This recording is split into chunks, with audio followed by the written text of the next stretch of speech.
Welcome to Voodoo Whiskey Gaming, and this is my review of Blood Omen 2. I played on the PS5 because they recently released it on the PS5. If you want to go way back, it's also available on the PS2, Xbox, and GameCube, but it's also available on the PC via Steam and GOG. I only bring that up because I wasn't able to get the Steam version to run, but I have had better luck with GOG on running certain older games, and the GOG version says that it will run on Windows 10, and so far in my experience, their games that say they'll run on Windows 10 do. So to get into the story, basically 400 years after the first Blood Omen, Cain raises a vampire army and starts taking over Nosgoth. When he gets to Meridian, shit goes sideways. He runs into the Seraphan and he gets put into a big ol' long sleep. 200 years after his loss, he awakens to find basically a much more advanced society than he was in, and a vampire resistance that's trying to defeat the Seraphan. While Cain is extremely selfish, he's not that short-sighted not to team up with them and try and bring down his enemy. And I gotta say, I actually enjoyed the story. There were some fun twists and turns along the way, and I think it really played out in a pretty cool way overall. Now let's get into the audio. The first thing I'm gonna say is I like the music in this game, although I do wish it was a little more pronounced at times. Overall though, I think it worked well, but it's not something that I'm gonna think of fondly and regularly. As for the sound effects, some of them are a little dated, but they are a huge step up from the previous game. I should say the previous Blood Omen, but that was a PS1 game. But I also think they did a good job with some of the variety of them. Definitely footsteps on different surfaces, which at that time wasn't always super common. And there are some cheesy ones, but there's also some fun stuff. Then you have the voiceover work, which once again is very well done. I do think a few of the characters were a little cartoony, but I do think it also worked well at the same time. But unfortunately, the audio was also a problem with the game. In one specific mission, I had an issue where every cutscene, there was this loud droning, like, engine noise, something like that. Every cutscene. By his when he is dead, when his lying tongue has been stopped. But then in the normal gameplay of that mission, the audio was totally okay.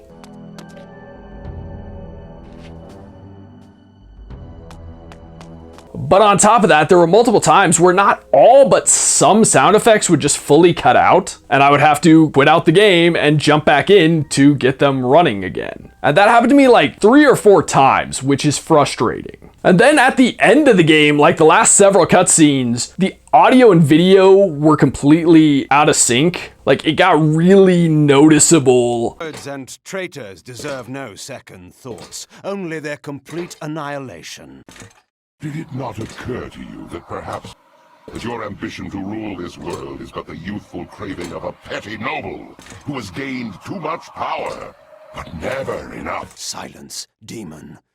You'll need to correct. But then, in the final boss fight, or at least my first attempt at it, I got all these weird glitchy noises that sound like stereotypical 90s computer sounds, or like they belong to the dial-up sound.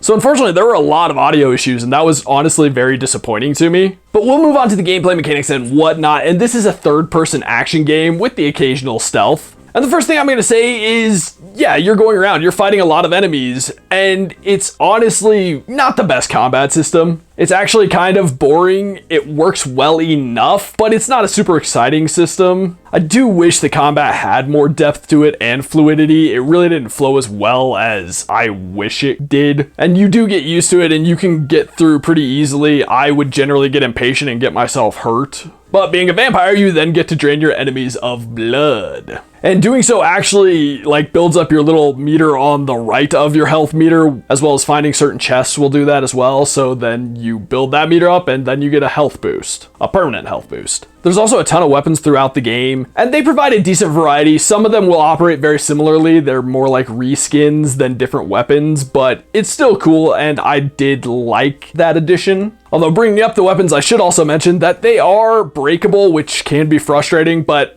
most enemies drop weapons, and the developers did a good job scattering weapons throughout each of the levels. So even if you're fighting enemies that don't necessarily carry weapons, you are likely to find a weapon laying around. Kane also gets a bunch of different really cool vampire powers like mind control. He can leap long distances, obviously draining blood. He can do certain heavier attacks. One that's just a heavy hit, one that's like a flurry of attacks. He can get telekinesis and push things eventually. Like, it's pretty cool. He gets some actually really cool abilities that make you feel like this powerful vampire in this world. But the enemies have their own abilities, their own strengths, so it does balance out and it feels good. Like, there's a bit of a challenge, nothing too crazy, but it's well balanced at the end of the day, I felt. I did have some issues with the checkpointing. I kind of thought it would be like autosaves. It is not. So I took to saving every time I hit a checkpoint, because if you hit a checkpoint, you continue on and then you die or leave the game or whatever, you're not going to start at that checkpoint. Well, if you die, you'll start at the checkpoint, but anything else, you're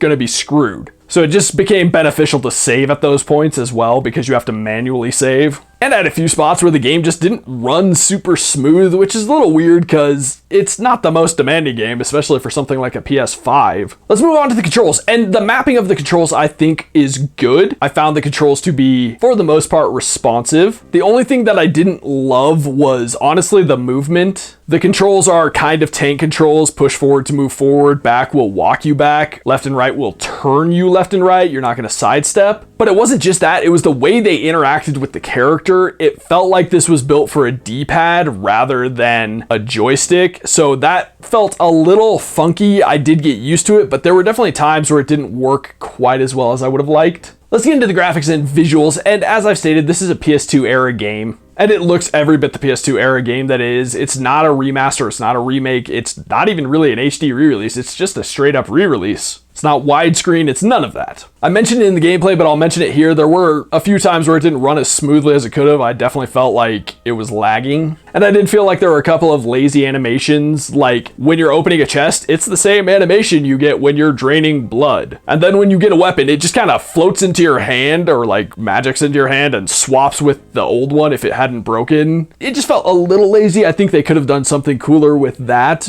but it's not like it's necessarily game destroying by any stretch of the imagination.